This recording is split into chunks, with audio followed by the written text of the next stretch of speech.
이 사람 혹시 아는 사람? 굉장히 평범해 보이는. 네. 혹시 내 강의 이거를 해킹해서 강의 내용을 미리 봤던 것은 예.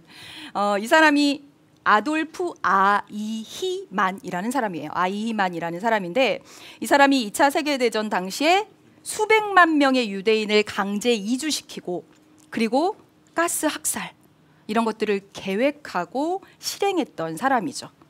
보시다시피 매우 평범한 한 가정의 가장처럼 보입니다. 이 사람은 2차 세계대전 끝나고 나서 전쟁 범죄인이잖아요. 그래서 수배가 되었는데 도망갔어요. 아르헨티나로. 네, 아르헨티나로 도망갔어요.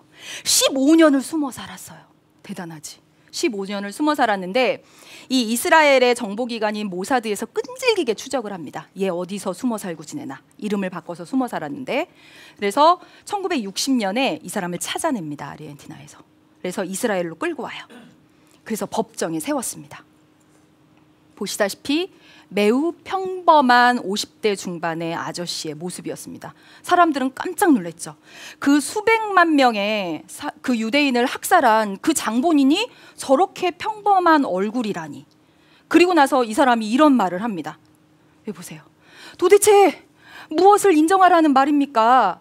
저는 남을 해치는 것에 아무 관심이 없습니다. 제가 관심 있는 건 맡은 일을 하는 것뿐입니다. 그냥 시킨 일을 오히려 안 하는 게 문제 아니에요? 이렇게 얘기했습니다.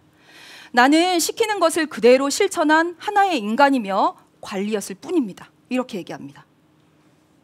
그럼 여기까지 쭉 이어오니까 어때요? 이 사람이 이해됩니까? 이해됐어요.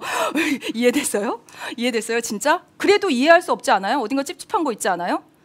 우리가 마음속으로는 정의롭고 마음속으로는 착하지만 우리가 나약해서 부당한 명령에 굴복하고 권위에 따르긴 하지만 그래도 이건 아닌데 이런 생각이 좀 들잖아요.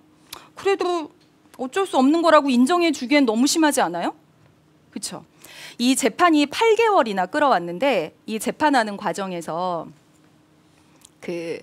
이제 정신과 의사들 4명이 들어갔습니다. 혹시 이 사람의 정신 상태에 무슨 문제가 있진 않은지. 정신과 의사 딱 4명이 들어가서 계속 이 사람을 봤어요. 그리고 나서 정신 감정한 결과를 내놓습니다. 아이만은 우리 정신과 의사들보다 더 정상이다. 이 사람은 지극히 평범한 가장이고 친구이고 심지어는 매우 친절한 상사였다. 이 사람은 정말 평범한 사람이다. 더 경악했죠, 사람들이. 이렇게 평범한 사람에게서 악의 뭔가가 나올 수 있다니 놀랐습니다. 그리고 이 사람이 주장했어요. 나는 무죄라고. 이 사람이 나는 무죄라고 주장한 이유 하나, 첫 번째는 무엇이냐면 내 의지대로 한 게 아니에요. 내 의지대로 한 게 아니라 시켜서 한 거예요.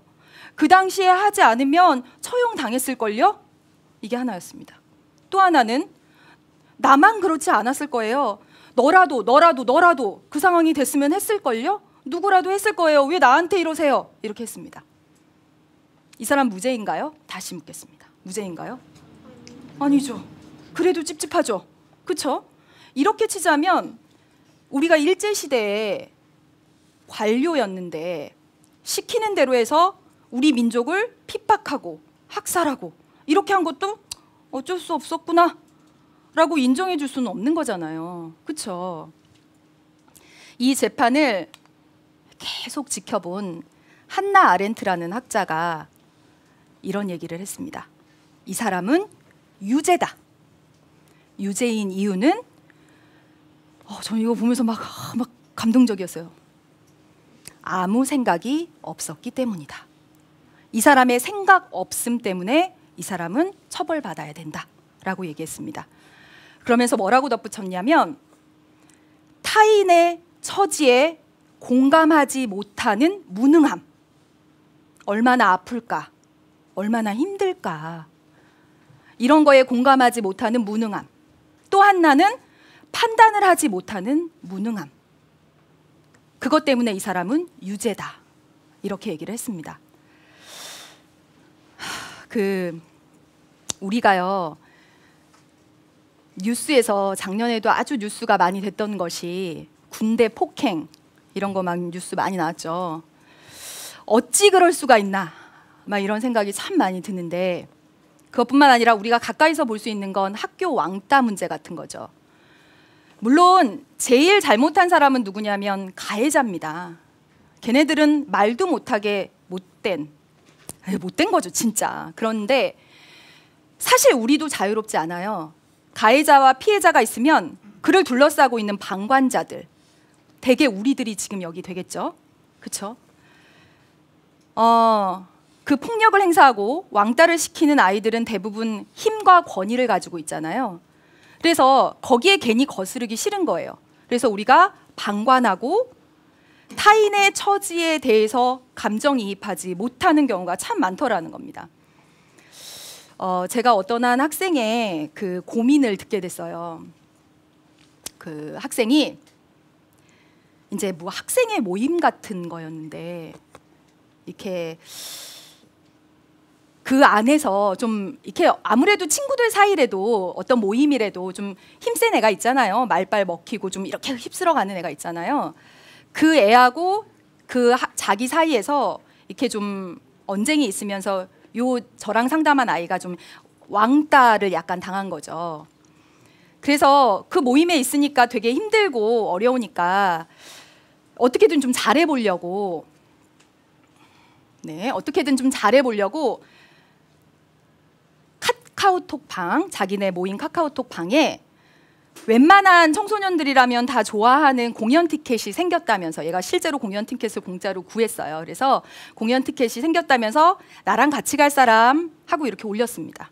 올렸는데 아무도 대답을 달지 않는 거야. 아무도. 그래서 더 큰 상처를 받았어요. 누구 한 명은 이렇게 좋아하고 다 보고 싶어하는 공연인데, 누구 한 명은 그래 나 같이 가 이럴 줄 알았는데 아무도 하지 않는 거죠. 어찌 보면 우리 사회에서 가해자보다 이렇게 침묵하고 있는 우리 다수 방관자들, 우리들이 더 큰 문제다. 사실은 용기 내기가 굉장히 어렵겠지만, 여러분, 우리가 목소리가 큰 사람한테 너무 짓눌려서 우리를 표현하지 못하고 있는 것은 아닌지. 물론 집단 속에서 내 의견을 표출하는 것이 굉장히 어려운 것을 압니다. 하지만 지금 제가 이렇게 말씀드리는 이 내용들은 우리가 고민하고 생각해보고 그리고 같이 충분히 얘기해 봐야 되는데, 우리가 학교에서 참 너무나 못했던 것이죠. 매우 확신에 차서, 자신감에 차서 자신의 주장을 매우 논리적으로 했을 때 사람들은 굉장히 매력적이라고 느낀답니다. 그래서 그냥 여러분이 그러셨으면 좋겠어요. 당당하고 자신감 있고, 그 무엇보다 모두가 틀린 상황에 자신감 있게 그건 틀렸다고 말할 수 있는 한 사람이 되기를 너무나 바랍니다. 여러분이 그렇게 하려면 어떻게 해야 되냐면요, 당당하고 자신감 있게 여러분의 주장을 펼치려면 어떻게 해야 되냐면, 평소에 생각을 진짜 많이 해야 되고 진짜 많이 느껴야 됩니다. 아주 사소한 것에도 마음 아파할 줄도 알고, 문제점이 무엇인지를 생각해 볼 줄도 알고, 그렇게 많이 느끼셔야 됩니다. 많이 생각하고 많이 느끼고, 또 하나는 무엇보다 많이 여러분의 머리에, 여러분의 여기 가슴에 많은 지식, 이런 것들을 넣으셔야 됩니다. 그래서 책을 보는 것도, 영화를 보는 것도, 대화를 나누는 것도, 토론을 하는 것도 정말 정말 중요합니다.